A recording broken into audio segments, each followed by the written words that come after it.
Hello, this is Patrick from XPression. I'd like to show you a new feature in XPression Maps 3.0 and higher, the information layers and how they work in the XPression Maps web client for MOS workflows. I'm in Inception News and I've got my XPression MOS plugin open, and I've also got my XPression Maps web client open.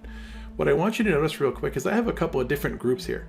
And these particular maps, for example, if I look at this one labeled Europe, what you're going to see when this renders back for me, this is more geography based. This is something that's done with the blue marble source that we have here.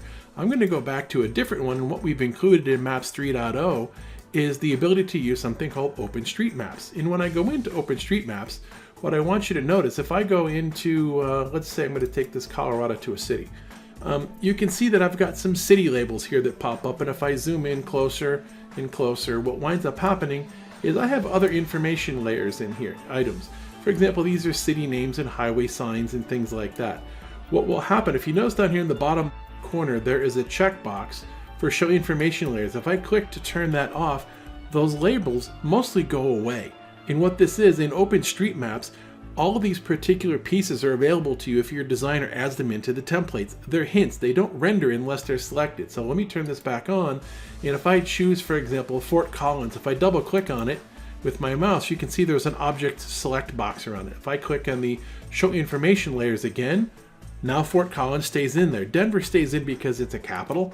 But when I put this back in here, you can see Fort Collins has got a selection on. I can also take that item and I can scale the size of it.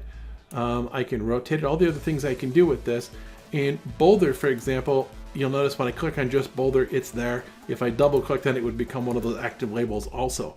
Things that are information layers don't get rendered unless they're selected. So if I hit the show information layers button, you'll notice that the Fort Collins is still there because it's an information layer. If I was to zoom way into the city, which you'll also find if your artist has left them for you, things that we refer to in like your GPS in your car, points of interest will also show up. And this may sound a little goofy until you play with it, but this might be things like churches and schools and things like that. It depends if your designers have left all that on. You can see right now I've got, for example, I'm seeing a couple of pubs in here. So if I come over here, this is a point of interest, and normally that's not going to show, it's an information layer. So again, if I turn it off, that goes away. The highway road shields, the street labels go off because that's the way these are designed. If I click on that pub, you'll notice that that will now stay when I turn off the show information layers. I can also grab that and I can scale that object up. So there's a brewing company. I'm going to turn that off because I don't want that. If I want my state highway signs and my interstate signs to be there, if I double click on them, they'll appear as objects. Same thing with street names. So this one here, if I double click on that street name, that's double clicking on the street, that's a different video. But if I click on the name, you'll see that that will now appear and it will stay there. This is a way that you add things in. A nice part about it prevents you from misspelling some of these names.